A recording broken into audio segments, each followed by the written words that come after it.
Hello everyone. In this video, we are going to read another poem of class 9 English. It's a part of your term 1 syllabus. The title of the poem is A Legend of the Northland. Now, what do you mean by legend? Legend means एक कहानी, a story. So it is about a story, it is about an incident that happened in the Northland. Northland means what? You can say it's about the area of the northern region of Earth which is known for its cold and chilly weather conditions. So, this is a story from that part of the world. This poem narrates the legend of an old lady who angered Saint Peter because of her greed. अभी ये जो poem है इसमें बताया गया है एक ऐसी लेडी की कहानी के बारे में जो कि सेंट पीटर को गुस्सा दिला देती है, एंग्री कर देती है, she makes him angry because of her greed, अपने लालच के कारण. तो कैसे वो ऐसा करती है, that we are going to study और read through the poem. First stanza और first we look at the structure of the poem. It is of 4 lines. Each stanza is of 4 lines. And we know that a stanza of 4 lines is called what? It's called a quatrain. A stanza of 4 lines is called a quatrain. And now, if I go through the rhyme scheme of the stanzas of the first stanza, it becomes what? You can see that the second and fourth line are some sort of rhyming, like the second and fourth line. So this will be A, B, C, B. So finally we get the rhyme scheme of the stanzas that it is A, B, C, B throughout the poem. अब अगर इसके बाद हम बात करें poem के meaning की और पोएम के बाकी चीज़ों के बारे में, so let's talk about away away in the northland where the hours of the day are few and the nights are so long in winter that they can not sleep them through. अब यहाँ बात हो रही है away away इन Northland, मतलब काफ़ी दूर Northland में, जबकि दिन काफ़ी छोटा होता है. Where the hours of the day are few and the nights are so long, और विंटर सीजन में यहाँ की रातें इतनी लंबी होती हैं कि they can not sleep them through, सारी रात वो सोकर बिता नहीं सकते. मतलब रातें काफ़ी लंबी होती हैं. Nights are very long whereas days are short. Days are short. अब यहाँ हमें कुछ पोइटिक डिवाइसेस भी नज़र आ रहे हैं. जैसे फर्स्ट लाइन में away away, it is repetition. Repetition of 2 words is called repetition. इसके बाद हम देख सकते हैं कि आपको इस लाइन में that they, again T sound is being repeated, even them and through the sound is repeated. So these all are examples of alliteration. You know alliteration, alliterations are repetition of initial sound. Alliterations are repetition of initial sound. अब अगर हम बात करें second stanza के बारे में, तो where they harness the swift reindeer, reindeer is an animal, where they harness the swift reindeer to the sledges when it snows. ये उस इलाके के बारे में है. दे मतलब क्या? The people of Northland. तो वहाँ के जो लोग हैं वो हार्नेस, दे कीप, वो लोग पालते हैं स्विफ्ट रेंडियर को, ताकि वो उनकी गाड़ियों को खींच सके, to the sledges when it snows. जब कभी भी बर्फबारी होती है तो वो इन रेंडियर्स का यूज़ करके ही यहाँ से वहाँ जाया करते हैं. They use to communicate when they try to pull their sledges with the help of these reindeers. And the children look like bear cubs in their funny furry clothes. और जो बच्चे हैं वो बिल्कुल लगते हैं जैसे भालू के बच्चे हैं, जिनके ऊपर बिल्कुल फर और कवर ढका हुआ हो. Because it's so chilly cold there, it's so chilly condition there that the children are covered of woolen और furry clothes. तो अब यहाँ पे भी हम देख रहे हैं कि funny और furry, that is alliteration. Children look like bear's cubs. Now this you can recognize, it is simile. Look like bear's cubs, मैंने बताया है कि जब 2 कंपैरिजन हो और उसमें like का यूज़ हो रहा हो सिमिलैरिटी शो करने के लिए, so that is simile. So if we talk about this line, it is example of simile, and again here fun and fur, that is alliteration. अब इसके बाद अगर हम नेक्स्ट स्टैंजा की तरफ बढ़ जाएं तो यहाँ पे दिख रहा है they tell them a curious story, I don't believe it's true, and yet you may learn a lesson if I tell the tale to you. सबसे पहले तो लास्ट लाइन में फिर हम देखेंगे टेल और टेल, दे आर होमोनिम्स और homophones, जिनको कि पढ़ने में साउंड बिल्कुल एक जैसा है लेकिन स्पेलिंग में डिफरेंसेस हैं। तो यहाँ बताया जा रहा है कि they tell them a curious story, वो उनको एक क्यूरियस स्टोरी बता रहे हैं। मुझे नहीं पता कि ये सच है कि नहीं, this is not tis true, rather it is it's true. मुझे नहीं लगता कि ये सही है भी या नहीं। And yet you may learn a lesson, हालांकि ये स्टोरी सही हो या गलत हो दैट्स अनदर थिंग, लेकिन आपको इससे कुछ ना कुछ सीखने को मिलेगा। If I tell the tale to you, now who does this? I refer to the poet. अब नेक्स्ट स्टैंजा की बात करें, हियर इट्स रिटन, एक बार when the good Saint Peter lived in the world below. एक बार जब good Saint Peter को माना जाता है कि वो क्राइस्ट के ही एपोस्टल थे, अवतार थे। तो ऐसा माना जाता है कि एक समय की बात है जब Saint Peter lived in the world below, जब वो इस अर्थ पे रहा करते and walked about it preaching just as he did, you no.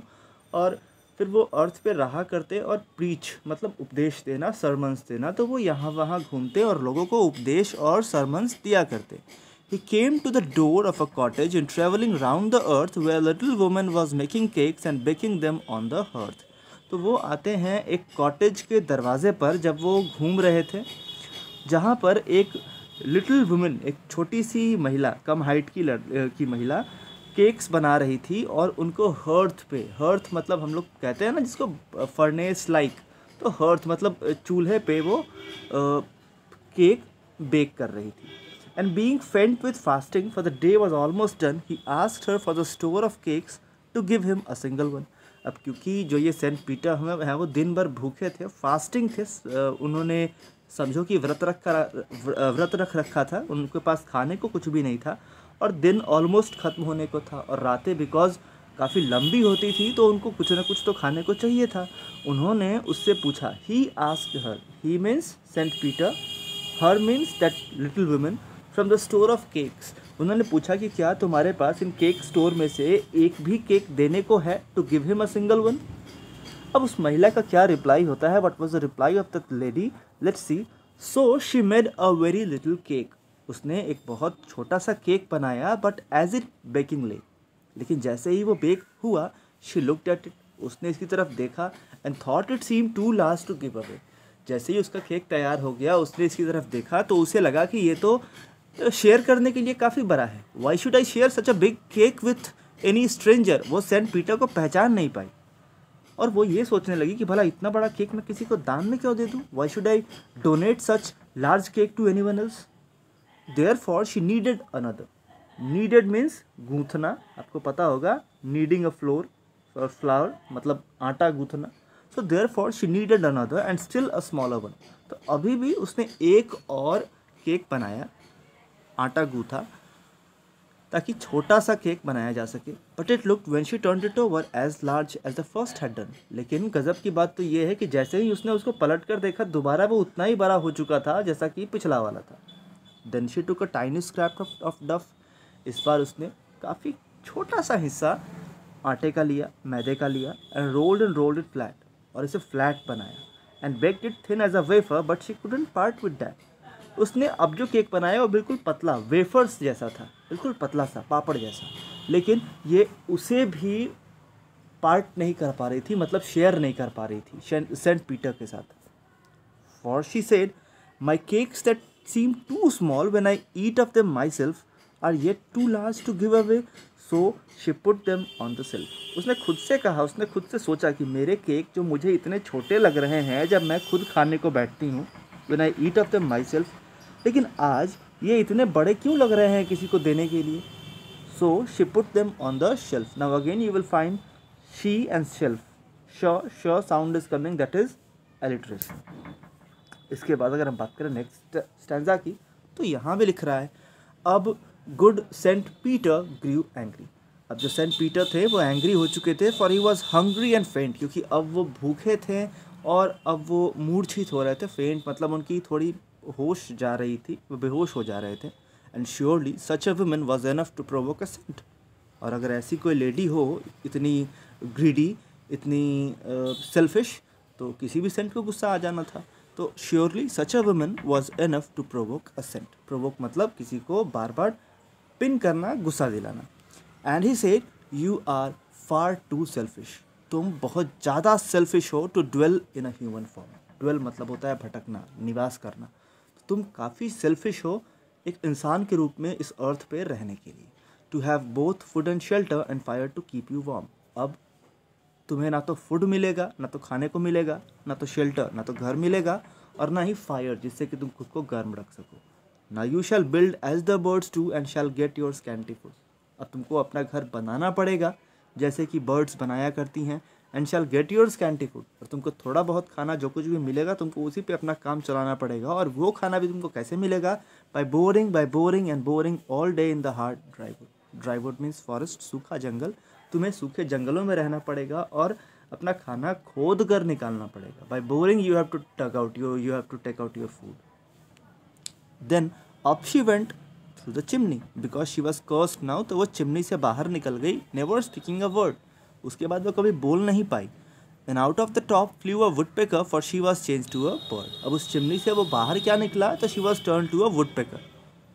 अब उस चिमनी से एक वुडपेकर बाहर निकलता है। और वुडपेकर ये कौन था, तो कौन थी? So this was the lady who was turned into the woodpecker because of the curse of Saint Peter.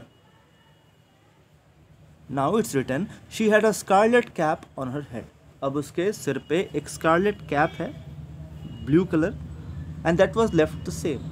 वो ही सिर्फ वैसे ही रह गया, but all the rest of the clothes were burn. बाकी उसके सारे कपड़े जल चुके थे, black as a coal in the flame. और क्योंकि वो उस चिमनी से बाहर निकली थी तो वैसा लग रहा था मानो कि उसके सारे के सारे कपड़े जो है वो जल चुके थे। वो they were all turn to black, ये सब कुछ ब्लैक हो चुका था। And every country school boy has seen her in the wood. और हर स्कूल बॉय जो उसे जंगलों में देख रहा था, where she lives in the trees till this very day. और आज तक लोग उसे देख रहे हैं कि कैसे वो पेड़ को कुड़ेद कर, by digging out the woods of a tree, she manages to get the food that she wants to eat and she prepares the shelter for herself. तो इसे लिखा है फीबे कैरी ने, और ये एक बेसिकली ये एक बैले है। बैले मीन्स व्हाट, कि जब किसी स्टोरी को हम एक पोएम और एक सॉन्ग की तरह प्रेजेंट करें, then that is called a ballad. So a ballad is a song narrating a story in short stanzas. Ballads are a part of folk culture or popular culture and are passed on orally from one generation to the next. और ये जो ballads होते हैं वो एक generation से दूसरे generation तक पास किए जाते हैं। मतलब ये एक पीढ़ी से दूसरी पीढ़ी तक सुनकर या लिखकर पहुंचाए जाते हैं। A legend of the Northland is a ballad. और ये जो पोएम हमने पढ़ा वो भी एक बैलेड ही है। Here is the glossary. And now certain questions are there thinking about the poem, so I suggest you all to try the questions on your own, and further we shall talk about it in the classes when we will be the regular. So that is all for today's class. Till then, thanks and goodbye.